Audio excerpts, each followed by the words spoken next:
Chapter 58. A Carnival.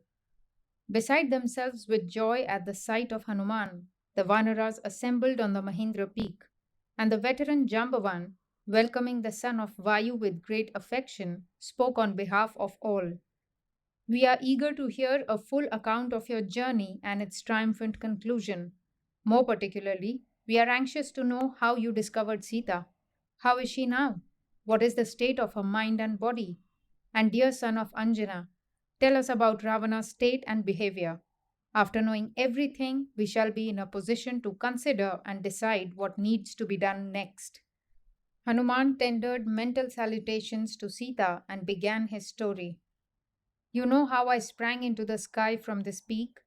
As I was flying over the sea, a golden mountain rose suddenly above the surface of the water. I thought it was something rising up to obstruct me, and I gave it a flick with my tail. Meekly receiving the blow, the mountain said in a sweet voice, My son, I am no enemy. I was saved by your father from the dire wrath of Indra, and am ever grateful to him. I now live in safety sheltered by the sea. In olden days, we mountains had wings and flew hither and thither in the sky, and the world was in dread of us. Then Indra, to rid the world of this terror, relentlessly pursued us and cut off our wings. It was from this common fate that your father rescued me. You are engaged in the most fatiguing task of flying across the sea. I have come up here to offer you some rest. Stay here for a while and then fulfill Rama's purpose. I declined the offer for lack of time, and taking leave of him, went on my way. Thus, in proper sequence and without omission, Hanuman recounted all that happened during the passage and in the city of Lanka, how he searched for Sita in vain in Ravana's palace, how he found her at last in the Ashokavana, how there Ravana sought and importuned her and was spurned by her, what dire threats he held out, how the Rakshasis teased her and drove her to think of putting an end to her own life, and how it was at this juncture he approached and gave her the news of Rama and hope and interest in life. With tears in his eyes, he told them what a divinely precious soul Sita was, and how nobly she had borne herself.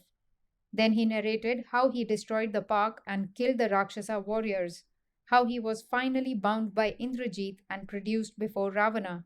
He described what took place at the interview, and how, as a punishment for his boldness of speech, they set fire to his tail, furnishing him thereby with a great torch with which he set their city ablaze. On such occasions, when a character has to recapitulate past events, we can see Valmiki's skill in retelling the story in beautiful words.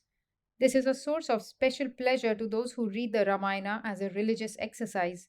They do not dislike such repetitions. Indeed, it is one of the special charms in a large epic.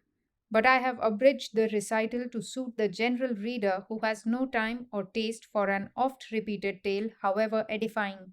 Those who wish to avert some calamity or desire success in some great undertaking usually make a parayana, devotional reading exercise, of the whole of the Sundarkanda, the canto dealing with Hanuman's expedition to Lanka. It is believed that the same result can be obtained even by a parayana of only this chapter, where Hanuman relates to the Vanara warriors all that happened between his crossing and recrossing the sea. After this full narration of the happenings, Hanuman proceeded. Our efforts have been successful so far because of the power of chastity of Sita, who is chastity incarnate. When I think of her, I wonder how the Rakshasa could seize and carry her away and yet escape being burnt to ashes. But Ravana too had accumulated great power through his tapas.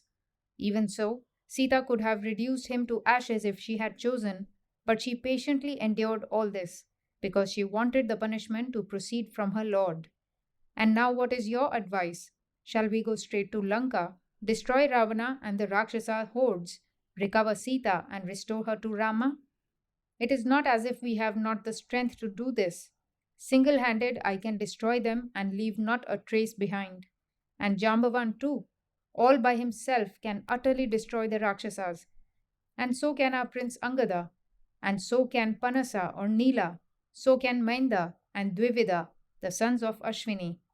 Yes, there are many among us who can slay Ravana and the Rakshasa hordes. Indeed, I proclaimed aloud in Lanka, I, the messenger of Rama and the minister of Sugriva, am come to destroy you. But while we are talking, Vaidehi, the goddess of purity, is there under the Simsupa tree, a closely guarded prisoner pining with aching heart for rescue.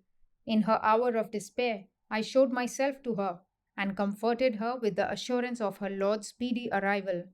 Consider well and decide what should now be done. Angada, listening to all this, full of indignation, jumped up, saying, I can do it all alone. And there are so many of us here, eager warriors thirsting for battle. It would be improper, after all these days, to go to Rama empty handed and without Sita.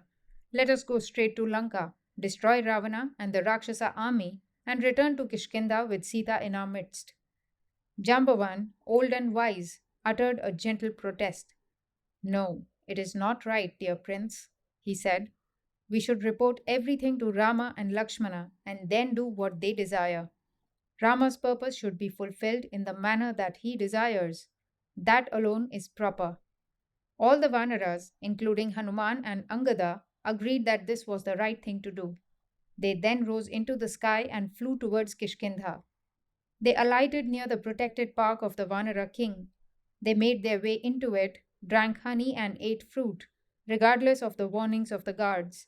They indulged in unrestrained revelry and ruined the beautiful park. Unable to stand the riotous behavior of the mirth makers, Dadhimukha, Sugriva's uncle and keeper of the royal park, hurried to the king and complained. Your protected park has been laid waste.